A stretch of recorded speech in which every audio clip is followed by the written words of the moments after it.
পাকিস্তান কি আন্তর্জাতিক রাজনীতিতে জিও পলিটিক্সে অর্থাৎ ভূ রাজনীতিতে দারুণ জায়গায় রয়েছে।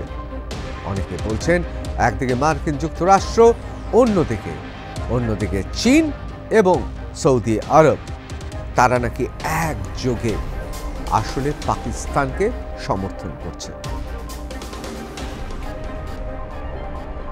তাহলে কি বাংলাদেশের রাজাকারদের বংশধর অথবা বাংলাদেশে যারা পাকিস্তানি পন্থী, তারা যে এই যে বহাল সুখে রয়েছে এবং ইউটিউবে বিভিন্ন সময় বলছে পাকিস্তান নাকি ক্রমেই এত শক্তির অধিকারী হয়ে যাচ্ছে এবং তার জন্য তাদের আনন্দের সীমা পরিসীমা নেই, এসব কি সত্যি?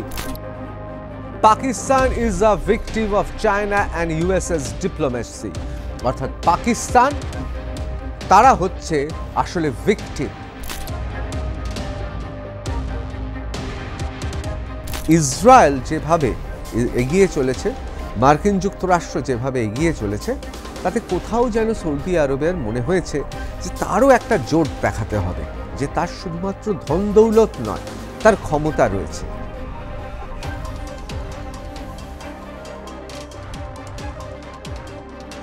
চীন, ভেবে দেখুন, চীন সৌদি আরবের সঙ্গে চুক্তি করেছে, সৌদি আরব পাকিস্তানের সঙ্গে চুক্তি করেছে। এবার পাকিস্তান কি? পাকিস্তান হচ্ছে সৌদি আরবের দাসানুদাস, আর পাকিস্তান হচ্ছে চীনের চাকরের তোষ্য চাকর। সুতরাং অনেকে মনে করছে আসলে পাকিস্তান আর সৌদি আরবের এই চুক্তির পেছনে চীনই হচ্ছে আসল চালিকা শক্তি। এখন বাংলাদেশের রাজাকাররা তোমরা ঠিক করে নাও, এই বিক্রি হয়ে যাওয়া পাকিস্তানকে তোমরা এখনো বাপ বলে সালাম ঠুকবে?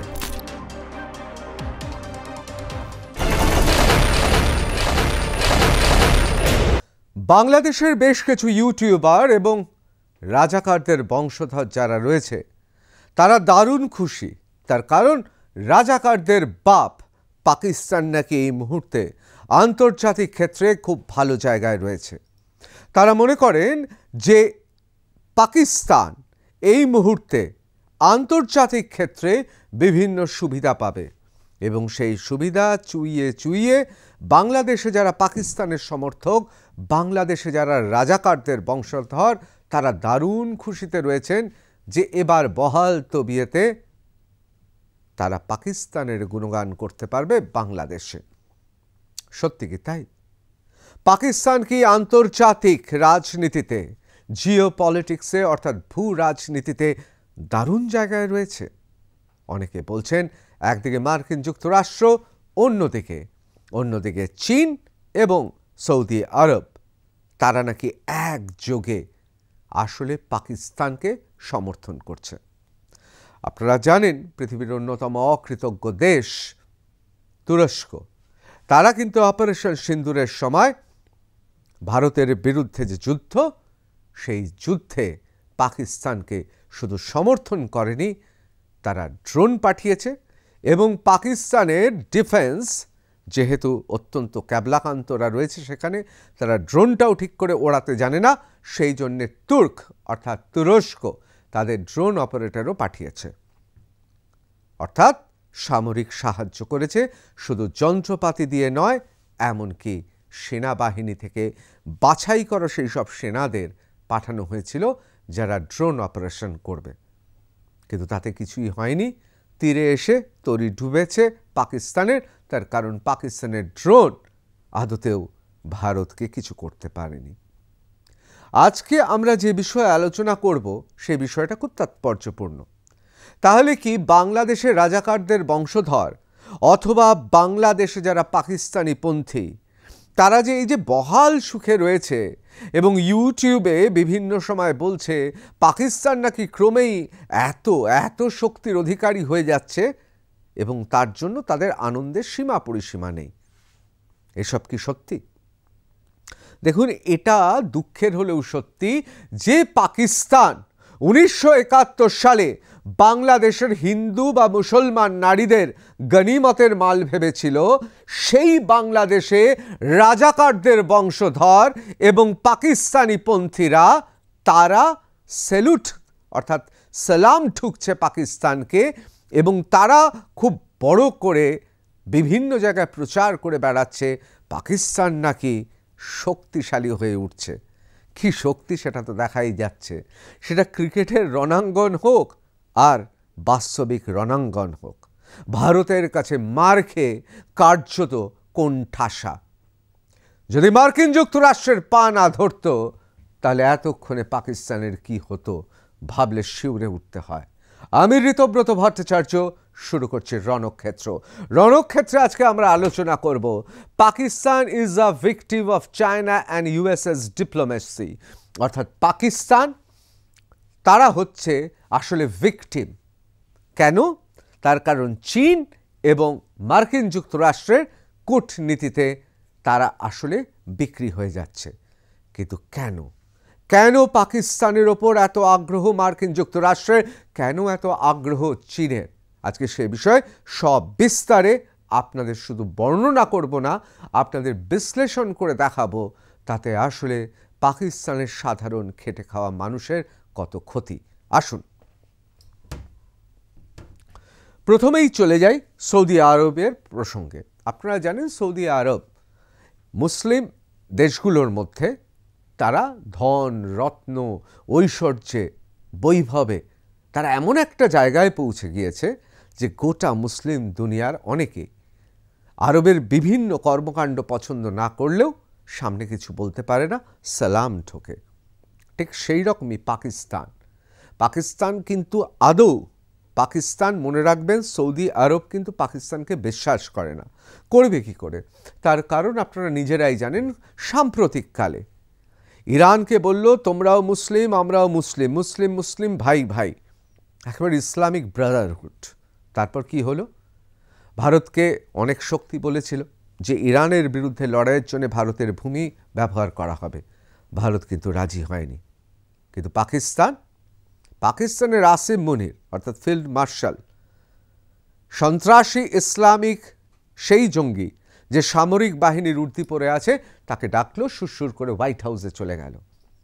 যেভাবে পোষা কুকুরকে ডাকে, ডোনাল্ড ট্রাম্প একেবারে পোষা কুকুরের মতো আসিম মুনিরকে বলল আমরা ইরান আক্রমণ করব, তোমার সমস্ত এয়ারবেস থেকে শুরু করে সমস্ত জায়গা তোমাকে আমাদের দিয়ে দিতে হবে।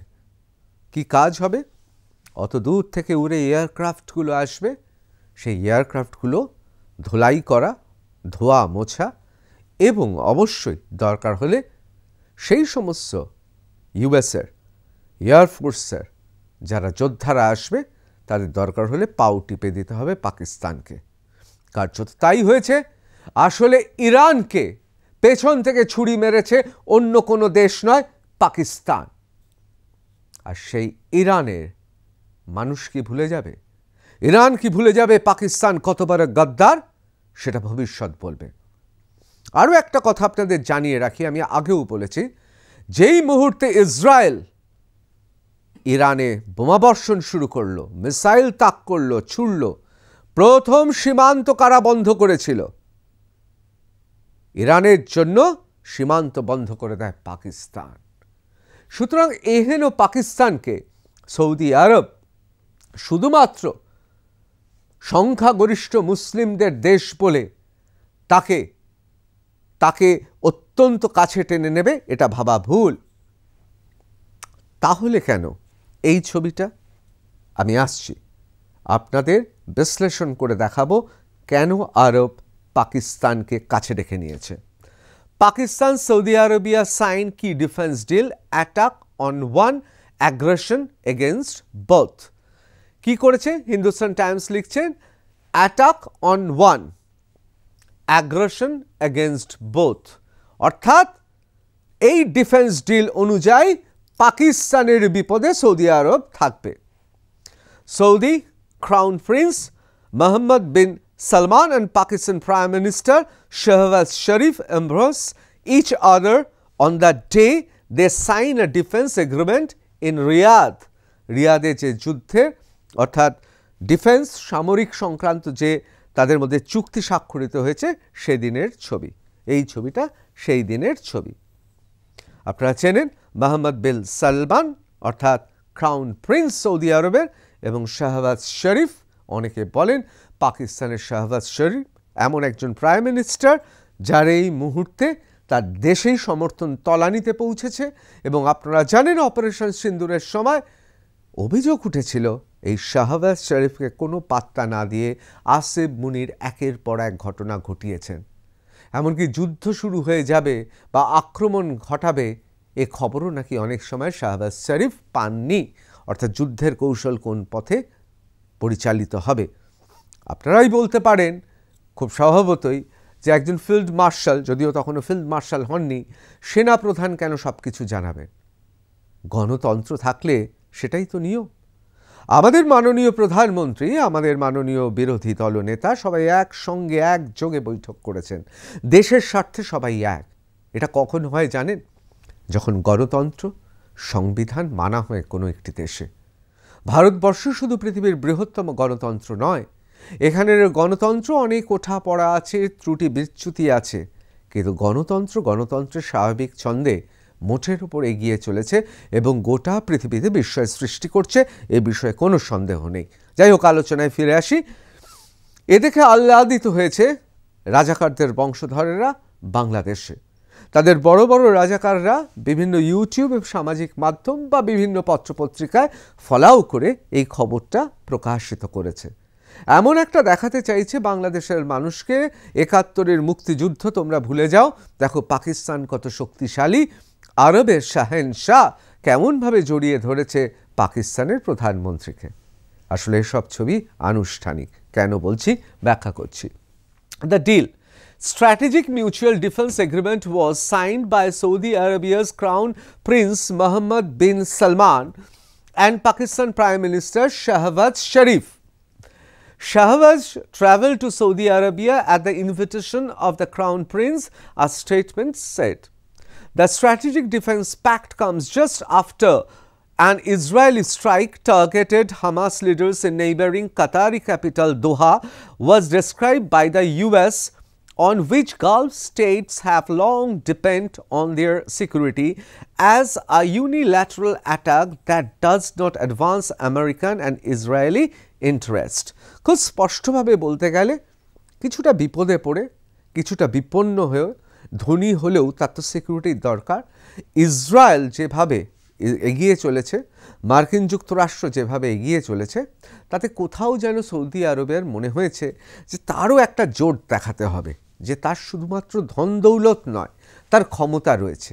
অনেকে মনে করেন যে কোন দেশ সবার আগে আসবে, কোন দেশকে ডাকলেই, মানে আছে না যে কুকুর অনেক দিন ধরে খায়নি, তাকে করে ডাকলেই লেজ নাড়তে নাড়তে চলে আসবে, এই রকম লেজ নাড়া পার্টি একটাই দেশ আছে, পাকিস্তান। আর সেই জন্য পাকিস্তানকে নিয়ে খাতা খুলে ফেললো সৌদি আরবিয়া, জানে সৌদি আরবে থেকে ডাক পেলে ছুটে লেজ নাড়াতে নাড়াতে চলে আসবে শাহবাজ শরীফ ওরফে Pakistan.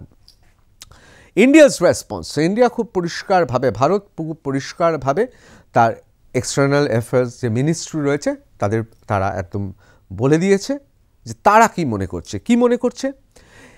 MEA spokesperson Randhir Jaiswal, addressing a weekly media briefing in Delhi, noted that the government had been aware of this agreement was being considered.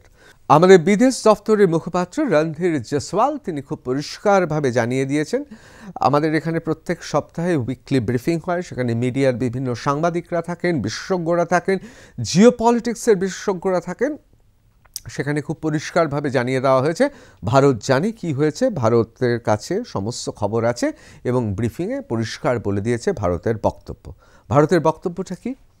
We have seen the reports of signing a strategic mutual defense pact between Saudi Arabia and Pakistan. আমরা দেখেছি সেই report, যে report আমরা দেখেছি যে ওদের মধ্যে কি কি চুক্তি হয়েছে, কি কি বিষয়ে চুক্তি হয়েছে, কেমনভাবে চুক্তি হয়েছে, সমস্ত কিছু আমরা দেখেছি। The government was aware of that this development, which formalities a long-standing arrangement between two countries had been under consideration, Jaswal said in response to the media queries. অর্থাৎ আমরা দেখেছি দীর্ঘদিন ধরে আলোচনা হচ্ছিল, আমরা জানি যে একটা মিউচুয়াল বেনিফিট অর্থাৎ একে অপরকে তারা সাহায্য করবে। আসল ব্যাপার হচ্ছে যে এই ধরনের চুক্তি বিরাট তাৎপর্যপূর্ণ নয়। পৃথিবীর বিভিন্ন দেশ, বিভিন্ন শক্তি বিভিন্ন সময় আনুষ্ঠানিকভাবে এই চুক্তিগুলো সই করে রাখে, শুধুমাত্র ডিফেন্সের জন্য নয়, জিও পলিটিক্সে গুরুত্ব বাড়াতে। অর্থাৎ সৌদি আরবিয়া পাকিস্তানকে জানে যে খুব তাড়াতাড়ি ব্যবহার করা যাবে, ডাকলেই চলে আসবে, এবং পাকিস্তান তাকে এখন বাঁচতে হবে, কোণঠাসা রয়েছে, মরিয়া হয়ে রয়েছে। বিভিন্ন ক্ষেত্রে পাকিস্তানের ভেতরে এবং বাইরে অর্থাৎ পাকিস্তানের দেশের মধ্যে তারা খুব অসুবিধার মধ্যে পড়ে রয়েছে। তার কারণ আপনারা জানেন, বালোচ বীর বিপ্লবরা তারা গর্জন করছে, অন্যদিকে সিন্ধ গর্জন করছে, খাইবার পাখতুন তারাও অসন্তুষ্ট। ওই পাকিস্তানের পাঞ্জাবের এলিট কিছু, তারা শুধুমাত্র এখন গোটা পাকিস্তানের প্রতিনিধিত্ব করে বেড়াচ্ছে এবং অর্থনৈতিকভাবে পাকিস্তান ক্রমশ পিছিয়ে পড়ছে। যত দিন যাচ্ছে তীব্র থেকে তীব্র হচ্ছে হাহাকার। তাছাড়া জল, বিদ্যুৎ, জ্বালানির সমস্যা রয়েছে খাদ্যের। সুতরাং সব মিলিয়ে পাকিস্তান জর্জরিত, তারা ভেতর থেকেই জর্জরিত। আবার বাইরেও আমরা জানি যে তাদের বিভিন্ন দেশ ব্যবহার করছে, কাজের কাজ কিচ্ছু হচ্ছে না। সব মিলিয়ে একটা কথা খুব পরিষ্কার বলে রাখি, অনেকে বলছেন সৌদি আরবে ক্রাউন প্রিন্স তিনি ব্যবহার করেছেন আন্তর্জাতিক ক্ষেত্রে নিজের দর বাড়াতে। এবার চলে আসি China and Saudi আরবিয়া। Car observer research foundation, ORF, অত্যন্ত গুরুত্বপূর্ণ এই ফাউন্ডেশন। অবজারভার রিসার্চ ফাউন্ডেশন কি লিখছে? China and Saudi Arabia are deepening strategic partnership. China and Saudi Arabia are deepening strategic partnership. অর্থাৎ সৌদি আরবের সঙ্গে আমরা জানি চীনের একটা পার্টনারশিপ হয়েছে। কি? Iran and Saudi Arabia resumed bilateral relation in March 2023 following the deal was brokered by the China and ending a দেখুন আমি খুব স্পষ্টভাবে বলে দিচ্ছি, চীন এমন একটি শক্তি, চীন জানে পৃথিবীতে যার কাছে টাকা আছে তার কাছে চীনকে দরকার। তার কারণ চীনের প্রযুক্তি নয়, তার কারণ চীন যে মূল্যে পণ্য সরবরাহ করতে পারবে পৃথিবীর অন্য দেশের সেই মূল্যে সেই গুণমান বজায় রেখে পণ্য সরবরাহ করা কঠিন। যদিও ভারতবর্ষ বিভিন্ন ক্ষেত্রে চীনকে কিন্তু প্রতিদ্বন্দ্বী হিসেবে নয়, কোথাও কোথাও চীনের থেকে অর্থাৎ একই টাকায় অনেক উচ্চ গুণমান সম্পন্ন পণ্য তারা তৈরি করছে। সুতরাং আন্তর্জাতিক ক্ষেত্রে চীন দেখছে ক্রমশ তার বাজারটা ছোট হতে শুরু করেছে এবং তার বাজারে শুধু প্রতিদ্বন্দ্বী নয়, তার একটা বিরাট বাজার ছিল ভারতবর্ষে, সেই বাজারটাও ধীরে ধীরে হারাতে বসেছে। সুতরাং চীনের তো অর্থ দরকার। এবার আপনারা প্রশ্ন করতে পারেন যে চীনের এত অর্থ দরকার কেন? আপনাদের মনে রাখতে হবে, আমরা যে সমাজ ব্যবস্থায় রয়েছি সেই সমাজ ব্যবস্থার থেকে চীনের সমাজ ব্যবস্থা সম্পূর্ণ আলাদা। আপনারা জানেন যে চীনে গণতন্ত্র নেই, সেখানে একটি পার্টি আছে, সেটা হচ্ছে চাইনিজ কমিউনিস্ট পার্টি। সেই কমিউনিস্ট পার্টির যারা সেন্ট্রাল কমিটি মেম্বার তারাই হচ্ছে গোটা দেশটা চালায়, আর সেন্ট্রাল কমিটিকে চালায় পলিট ব্যুরো, যারা সেন্ট্রাল কমিটির থেকে উঠে আসে, এবং অবশ্যই শি জিনপিং এবং তার যারা খুব কাছের লোকেরা তারা ব্যক্তিগতভাবে প্রতিনিয়ত চীনটাকে চালাচ্ছে। চীনে যেহেতু অন্য কোনো পার্টি নেই, চীনের কমিউনিস্ট পার্টি তাদের এই আশ্বাসটা জনগণকে দিতে হয় যে তোমাদের থাকা, খাওয়া, পানীয়, স্বাস্থ্য, দৈনন্দিন জীবন, তোমাদের বিভিন্ন সময় অবসরকালীন যে আনন্দ, সব কিছুর ব্যবস্থা রাষ্ট্র করে দেবে। অর্থাৎ তোমরা কোনোভাবেই কমিউনিস্ট পার্টির বিরোধিতা করতে পারবে না, তোমরা কোনো ধর্মবিশ্বাসের তোমরা আশ্রয় নিতে পারবে না। তোমাদের একমাত্র আরাধ্য দেবতা হচ্ছে চীনের কমিউনিস্ট পার্টি। সেখানে কোনো গণতন্ত্র নেই, মিডিয়া নেই, যে মিডিয়াগুলো আছে সবকটা মিডিয়াই হচ্ছে রাষ্ট্র পরিচালিত। অর্থাৎ সাধারণ মানুষের ব্যক্তি স্বাধীনতা নেই, ব্যক্তি স্বাতন্ত্র্য বা নিজের ইচ্ছে মতো কোনো ধর্মীয় বিশ্বাস রাখার কোনো জায়গা নেই। এখন চীনকে এতগুলো মানুষকে তারা যেহেতু সর্বস্ব ত্যাগ করেছে এই কমিউনিস্ট পার্টির জন্য, সুতরাং চীনের কমিউনিস্ট পার্টি বাধ্য এই মানুষগুলোর জীবনকে শুধুমাত্র নিয়ন্ত্রণ করা না, জীবনকে প্রতিপালন করা। কারণ চীন জানে তারা একটা সুতোর ওপর দিয়ে হেঁটে যাচ্ছে, খুব সরু সেই সুতো।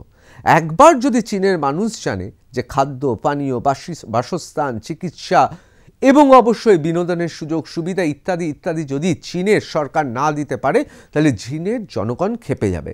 আর চীনের জনগণ ক্ষেপে গেলে তাহলে কিন্তু নৈরাজ্যের সৃষ্টি হবে এবং কমিউনিস্ট পার্টির পতন ঘটবে। সেই জন্য চীনকে যে করেই হোক জনগণকে কিন্তু তাদের খাওয়া পড়া সব কিছু চালিয়ে যেতে হবে এবং এর জন্য বিপুল পরিমাণ অর্থ দরকার।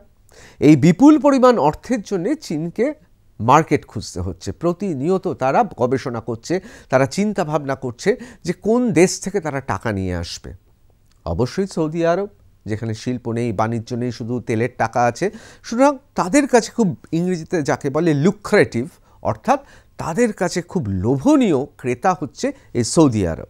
এই সৌদি আরবের সঙ্গে চুক্তি তৈরি হয়েছে এমনভাবে যে সৌদিকে বলছে তোমরা বড় লোক, তোমাদের টাকা আছে, আমরা তোমাদের বাদবাকি জিনিসপত্র দেব। সুতরাং বিভিন্ন ধরনের প্যাক্ট হয়েছে। এখানে flagship project CPEC is often referred as a flagship project or flagship economic corridor under BRI scope. CPEC is a significant portion of the overall BRI activities focused within Pakistan, connecting it with the overreaching initiative goal. এই বিষয়টা নিশ্চয়ই আপনাদের কাছে খুব একটা পরিষ্কার হচ্ছে না, পরিষ্কার হবে আমি পরবর্তী অংশটা পড়লেই বুঝতে পারবেন।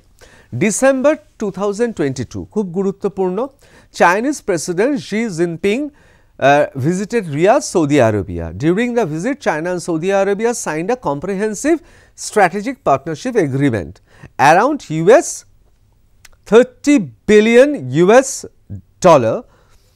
worth invest deal and more were concluded. The agreement covered green energy, housing, construction, transport, logistics, IT, renewable energy. অর্থাৎ বুঝতেই পাচ্ছেন গ্রিন এনার্জি অর্থাৎ যে এনার্জিতে দূষণ কম, হাউজিং অর্থাৎ আবাসন, কনস্ট্রাকশন পরিকাঠামো এবং বিভিন্ন কাঠামো, ট্রান্সপোর্ট অ্যান্ড লজিস্টিক অবশ্যই পরিবহন ব্যবস্থা, আইটি তথ্য প্রযুক্তি এবং রিনিউয়েবল এনার্জি অর্থাৎ যে এনার্জি প্রকৃতি থেকে আমরা শুধুমাত্র উৎপাদন করতে পারি না, তা আবার ফিরিয়ে দিতে পারি। এই পার্টনারশিপটা কেন করা হয়েছে? Chinese belt and road initiative অর্থাৎ belt and road initiative BRI with Saudi Arabia, যেটার কথা আমরা এখানে পড়ছিলাম আন্ডার BRI। এই BRI কি? China's belt and road initiative, Saudi আরবের ভিশন 2030, মানে 2030-এর মধ্যে সম্পন্ন হয়ে যাওয়ার কথা। China is the Saudi Arabia's largest trading partner.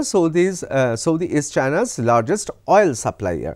দেখুন একে বলেছে আমি তোমাদের ট্রেড করব, তোমার ওখানে শিল্প নেই, কিচ্ছু নেই, প্রশিক্ষিত মানুষ নেই, দেব। আর সৌদি আরবকে দেবে অয়েল দেবে, তেল দেবে, যে তেলের জন্য সে বিখ্যাত।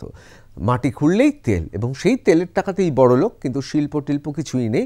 টাকা আছে, জ্বালানি আছে, অয়েল আছে, সেই ফুয়েলটা চায়নাকে দেবে। আর চায়না বলেছে আমি তোমাদের ট্রেডিং পার্টনার হব, তোমাদের রাস্তাঘাট, তোমাদের তথ্য প্রযুক্তি, শিল্প সমস্ত কিছু করে দেব। এইবার চলে আসি growing energy cooperation, stable oil supply to China, collaboration in renewables and clean energy. আসল লাভটা কার হলো? লাভ অবশ্যই চীনের হয়েছে। কেন চীনের হয়েছে? তার কারণ সে জ্বালানি তো পাচ্ছে না। সেই জ্বালানিটা বা ফুয়েলটা খুব কম খরচে এবং নিশ্চিতভাবে সে কার কাছ থেকে পাবে? সৌদি আরবের কাছ থেকে পাবে। Expanding defence and security cooperation including military exchanges and joint project. মুখেই বলছে জয়েন্ট প্রজেক্ট, কিন্তু সৌদি আরবের মিলিটারি কি, তার কি দশা, পৃথিবীতে কোন জায়গায় পড়ে? চীন কেন হঠাৎ তার সঙ্গে সমানে সমানে এগ্রিমেন্ট হয়, সমানে সমানে জয়েন্ট ভেঞ্চার হয়? আসলে চীন এক কথায় বড়লোকের দেশকে অস্ত্র বিক্রি করবে, প্রযুক্তি বিক্রি করবে। Agreement also cover 5G, digital economy, artificial intelligence and space cooperation. দেখুন এইগুলো তো সৌদি আরবে কিছুই নেই। 5G, ডিজিটাল ইকোনমি অর্থাৎ ডিজিটালি টাকা পয়সা লেনদেন, আর্টিফিশিয়াল ইন্টেলিজেন্স অর্থাৎ AI, স্পেস কোঅপারেশন। টাকা থাকলেই তো হলো না। একটা মানুষের শুধু টাকা থাকলে হয়? তার শিক্ষা দীক্ষা প্রযুক্তি তো জানতে হয়, যেটা নেই সৌদি আরবে। এই সুযোগটা চীন নিচ্ছে। চীন বলছে দেখো তোমাদের কাছে টাকা আছে, আমরা তোমাদের স্পেস কোঅপারেশন থেকে শুরু করে 5G থেকে শুরু করে ডিজিটাল ইকোনমি থেকে শুরু করে AI অর্থাৎ আর্টিফিশিয়াল ইন্টেলিজেন্স সব কিছু শিখিয়ে দেব। Both sides reaffirmed respect for sovereignty, territorial integrity and non-interference in internal affairs. কিন্তু একটা চুক্তি করেছে, যে চুক্তিতে খুব পরিষ্কার বলছে, দেখো আমরা তোমাদের ভেতরে নাক গলাবো না, তোমরা আমাদের ভেতরে নাক গলাবে না, কিন্তু আমাদের একটা চুক্তি থাকবে। Strategic partnership reflects shift in global geopolitics with Saudi Arabia balancing ties with China and US and other power. এবং বলছে যে গ্লোবাল পলিটিক্সে এই যে সৌদি আরবের সঙ্গে চীনের যে টাই আপ হলো, এটাকে বিভিন্নভাবে ব্যবহার করা হবে। দেখুন, এই পয়েন্টটা খুব গুরুত্বপূর্ণ। বোথ সাইডস রিঅ্যাফার্মড, তারা শুধু অ্যাফার্ম করেনি, মানে তারা শুধু নিশ্চিত করেনি, পুনরায় নিশ্চিত করেছে। পুনরায় নিশ্চিত কোনটা করতে হয়? অবিশ্বাস থাকলে তো করতে হয়, এখানে ঠিক তাই। সভারেন্টি, সার্বভৌমত্ব, টেরিটোরিয়াল ইন্টিগ্রিটি অর্থাৎ যে এলাকায় রয়েছে সেই এলাকার ইন্টিগ্রিটি নিয়ে, এবং নন ইন্টারফারেন্স ইন ইন্টারনাল অ্যাফেয়ার্স। এখন প্রশ্ন হচ্ছে রিঅ্যাফার্মড করতে হলো কেন? করতে হলো একটাই কারণে, যে চীনকে কিছুতেই বিশ্বাস করতে পারছে না সৌদি আরব। সৌদি আরবের ওয়েল উইশার আছে, সৌদি আরবেও বিশেষজ্ঞরা আছে যারা জিও পলিটিক্স সম্পর্কে জানে। তারা প্রথম থেকেই বলছে, দেখো আমাদের জ্বালানি আছে, আমাদের জ্বালানি ব্যবহার করবে, আমরা নিশ্চিত করছি জ্বালানি দেব, ওটাই তো আমাদের সর্বস্ব। কিন্তু ওরা যদি আমাদের দেশটাকে দখল করে নেয়, যদি আজ বাদে কাল আমাদের সার্বভৌমত্ব এবং আমাদের রাজ্যপাট যদি তারা দখল করে নেয়, দেখুন চীনের সঙ্গে সৌদি আরবের এমনি কোনো রকম চুক্তি হওয়া সম্ভবই নয়। চীনে তো আপনারা জানেন সেখানে মন্দির, মসজিদ, চার্চ তার অস্তিত্ব নেই। আপনারা তো জানেন ধর্মস্থানগুলোতে তারা বার বসিয়ে দিয়েছে। সেখানে ধর্মগ্রন্থ পাঠ সেখানে অপরাধ হিসেবে গণ্য করা হয়। আর কারণ নামে যদি ছিটে ফোটা একটু ধর্মীয় গন্ধ থাকে, তাকে সন্দেহজনক বা সন্দেহভাজন ব্যক্তি হিসেবে চিহ্নিত করা হয়। তার বাবা মা তো গেলেনই, ছেলেও সারা জীবন সন্দেহভাজনের তালিকায় থাকবে। সুতরাং ইসলামিক যে বিভিন্ন দেশ রয়েছে, সেখানে সৌদি আরবকে মানুষ শুধু তেলের জন্য নয়, ইসলামে সৌদি আরবের একটা আলাদা জায়গা রয়েছে। তাহলে সেই ইসলামিক একটি দেশ সৌদি আরবিয়া, অর্থাৎ যাকে গোটা দুনিয়া চেনে, যে সৌদি আরবের একটা আলাদা ধর্মীয় জায়গা রয়েছে, একটা পবিত্র মানা হয়, সেই দেশ কেন চীনের মতো ধর্মে অবিশ্বাসী নাস্তিকদের দেশের সঙ্গে চুক্তি সই করছে? স্বভাবতই প্রশ্ন উঠেছে। এবং রাজার মানে ক্রাউন প্রিন্সের যারা বুদ্ধিদাতা, পরামর্শদাতা, তারা বারবার করে সাবধান করেছে, চীন কিন্তু তোমার সার্বভৌমত্ব কেড়ে নেবে, রাজ্যপাট কেড়ে নেবে, চীনকে বিশ্বাস করো না। সেই জন্যে রিঅ্যাফার্মড করতে হয়েছে। অর্থাৎ চীনের এতটাই দরকার সৌদি আরবিয়াকে, এবং এই সৌদি আরবের এই চুক্তিটা তাদের পক্ষে খুব দরকার। এবার চীন ভেবে দেখুন, চীন সৌদি আরবের সঙ্গে চুক্তি করেছে, সৌদি আরব পাকিস্তানের সঙ্গে চুক্তি করেছে। এবার পাকিস্তান হচ্ছে সৌদি আরবের দাসানুদাস, আর পাকিস্তান হচ্ছে চীনের চাকরের তোষ্য চাকর। সুতরাং অনেকে মনে করছে আসলে পাকিস্তান আর সৌদি আরবের এই চুক্তির পেছনে চীনই হচ্ছে আসল চালিকা শক্তি। কিন্তু কেন করেছে, কিসের জন্য করেছে, চীনের ছকটা কি, সেটা আপনাদের জানাবো। বিজনেস স্ট্যান্ডার্ড লিখছে, Saudi Arabia extend $3 billion loan to Pakistan for another year. আরও 1 বছরের জন্য $3 billion দিয়েছে। কে দিয়েছে? সৌদি আরবিয়া দিয়েছে। কাকে? পাকিস্তানকে। কেন? তার কারণ পাকিস্তানকে তো ভিক্ষে করেই চলতে হচ্ছে, কিন্তু এই টাকাটা দিল কেন? এখন প্রশ্ন হচ্ছে যে সৌদি আরবিয়া হঠাৎ $3 billion পাকিস্তানকে দিচ্ছে কেন? এমনি তো দেশটা ঋণে ডুবে আছে। দেখুন, পাকিস্তান কিন্তু মূলত ঋণের টাকাতে চলছে, কিন্তু পাকিস্তানকে আবার ঋণ দিল কেন? আপনি দেখুন, যদি সমানে সমানে হয়, সমানে সমানে চুক্তি হলো, তাহলে চুক্তির পর কেন ঋণ দেবে? তার মানে যে ঋণ নিচ্ছে সে তাহলে কমজোরি। এখানেই তো প্রমাণ হয়ে যায় পাকিস্তানি কমজোরি। কিন্তু কেন দিচ্ছে? The world bank is the single largest multilateral creditor with $20 billion exposure to Pakistan as of the end of 2023 according to international debt report. আন্তর্জাতিক একটি ঋণের তালিকা রয়েছে, সেই রিপোর্টের তালিকা অনুযায়ী 2023 শেষ পর্যন্ত এটা ছিল ঋণ। একটা ঋণগ্রস্ত দেশকে আরও ঋণ দিচ্ছে, এর অর্থটা কি? এর অর্থটা খুব স্বাভাবিক। যারা ভারতবর্ষের ইতিহাস জানে তারা তো জানেন ইস্ট ইন্ডিয়া কোম্পানি কি করে বাণিজ্যিক চুক্তি করে ধীরে ধীরে বণিকের মানদণ্ড হয়ে উঠল রাজার হাতের রাজদণ্ড। ঠিক সেই রকমভাবে পাকিস্তানকে কোথাও গিলে খাচ্ছে সৌদি আরবিয়া। আরব নিউজ কি লিখছে? এ তো গেল ভারতবর্ষের কাগজ। আরব নিউজ কি লিখছে? পাকিস্তান আইজ over $6 billion in Saudi support as top foreign financer in financial year 2026. China, Pakistan's largest trading partner, projected to be second biggest lender with $4.37 billion. এটা হচ্ছে 2025-এর 13ই জুন আপডেট করা হয়েছে। এটা কে লিখছে? ইসমাইল দিলওয়ার লিখছে।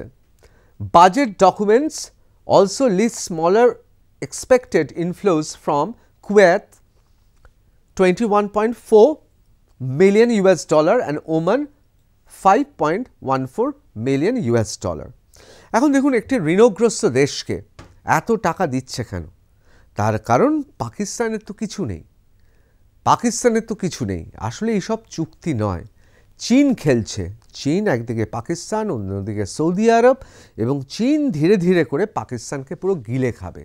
এবং গিলে খাওয়ার ক্ষেত্রে চীন নিজে বিভিন্নভাবে পাকিস্তানকে ঋণী করে রেখেছে, আবার সৌদি আরবকে দিয়ে টাকা দেওয়াচ্ছে।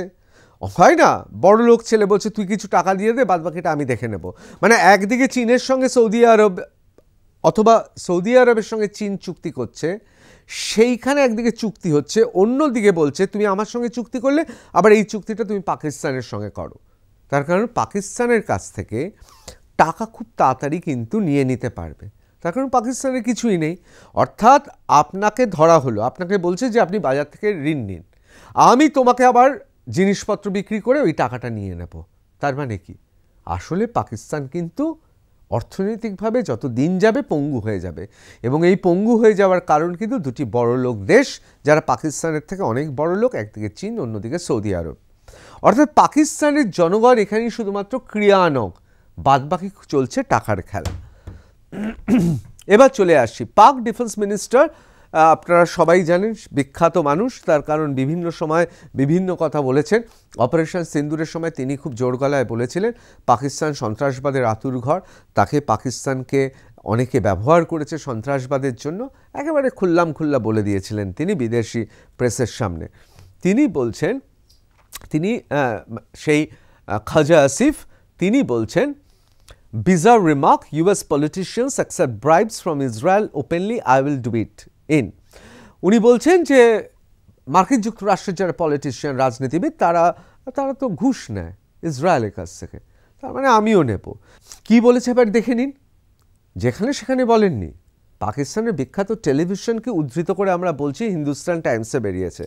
In an interview with journalist Shahzeb Khanzada on Geo TV, Shahzeb Khanzada অত্যন্ত গুরুত্বপূর্ণ একজন সাংবাদিক পাকিস্তানের, এবং জিও টিভি, আপনারা জানেন জিও টিভি পাকিস্তানের শুধুমাত্র জনপ্রিয় নয়, অত্যন্ত সিরিয়াস টেলিভিশন হিসেবে চিহ্নিত করা হয়, এবং অন্যান্য টেলিভিশন চ্যানেল সবই পাকিস্তানের মতো কথা বলে। জিও টিভি অনেক সময় অত্যন্ত পাকিস্তানি মনোভাব নিয়ে কথা বলে, কিন্তু তা সত্ত্বেও অনেকে বলেন যতগুলো সেখানে চ্যানেল রয়েছে জিও টিভির একটা আলাদা অবস্থান আছে, তারা তাও চেষ্টা করেন সাংবাদিকতাটা প্র্যাকটিস করতেন, এবং শাহজাব খানজাদা তিনি চেষ্টা করেন।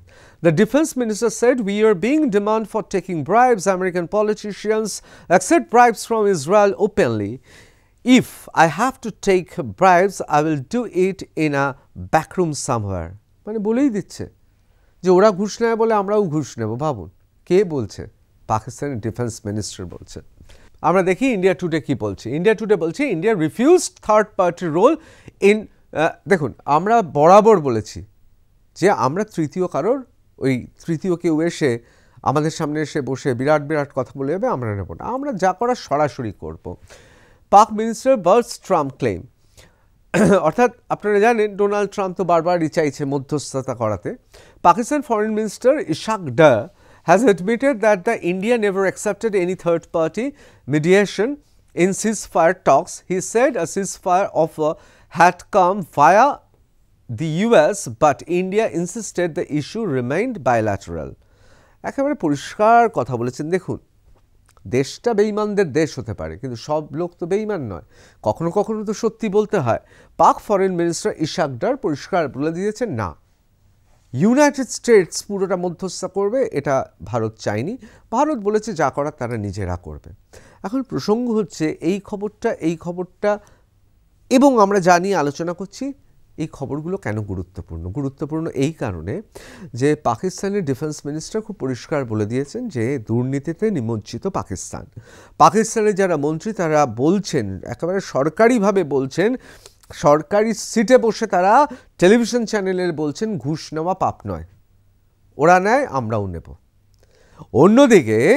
অন্যদিকে বাংলাদেশের ফরেন মিনিস্টার অর্থাৎ ইশাক ডার তিনি পরিষ্কার জানিয়ে দিয়েছেন, ভারত বলে দিয়েছে ওই বাইরে থেকে কে কী করলো ওই সমস্ত কান দেব না, আমরা যা করার তারাই করব।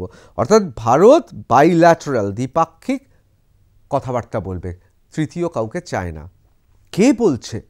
ভারতের এই যে সার্বভৌমত্ব, ভারতের যে মেরুদণ্ড রয়েছে, সোজাভাবে উন্নত শিরে দাঁড়িয়ে রয়েছে, কে স্বীকার করছে? ভারতের কোনো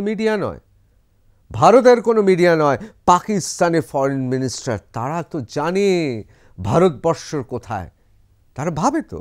আপনি কি ভাবছেন ইশাক ডার ভাবে না? আপনি কি ভাবছেন ডিফেন্স মিনিস্টার এরা বোঝে না?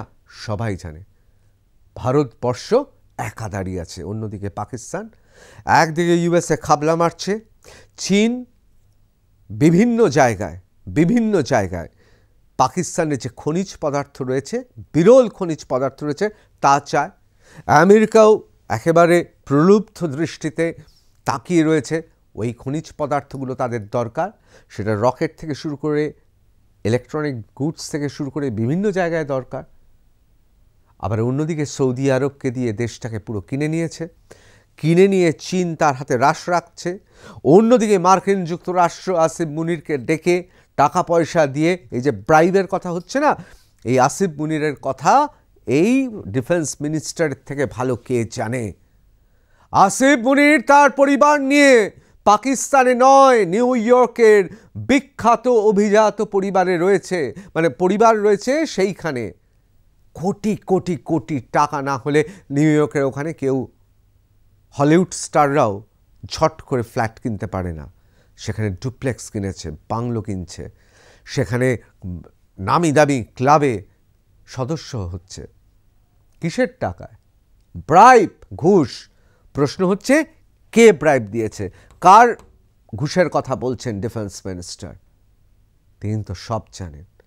দেশটা একদিকে বিক্রি হয়ে যাচ্ছে, অন্যদিকে মার্কিন যুক্তরাষ্ট্র প্রবলভাবে ব্যবহার করছে। ইতিমধ্যেই যে কোনো বিমানবন্দরে চলে যান পাকিস্তানের, যে কোনো এয়ারবেসে চলে যান, আসলে তার মালিক হচ্ছে ইউনাইটেড স্টেটস। আবার অন্যদিকে চীন, সৌদি আরব, তারাও ভাগাভাগি করে যা হয় আর কি, মানে শকুন যেভাবে মাংস ছিঁড়ে নেয় সেইভাবে ছেঁড়াছিঁড়ি চলছে পাকিস্তানকে নিয়ে। সুতরাং বাংলাদেশের ওই রাজাকারদের বংশধর আর যারা 1971 সনে পাকিস্তানের বীভৎস রূপ দেখেও শুধুমাত্র পাকিস্তানের পা চাটার জন্য যারা বড় বড় কথা বলছেন, তারা জেনে রাখুন আসলে দ্বিপাক্ষিক চুক্তি কিচ্ছু নয়, পাকিস্তানটা বিক্রি হয়ে গেছে। এখন বাংলাদেশের রাজাকাররা তোমরা ঠিক করে নাও, এই বিক্রি হয়ে যাওয়া পাকিস্তানকে তোমরা এখনো বাপ বলে সালাম ঠুকবে।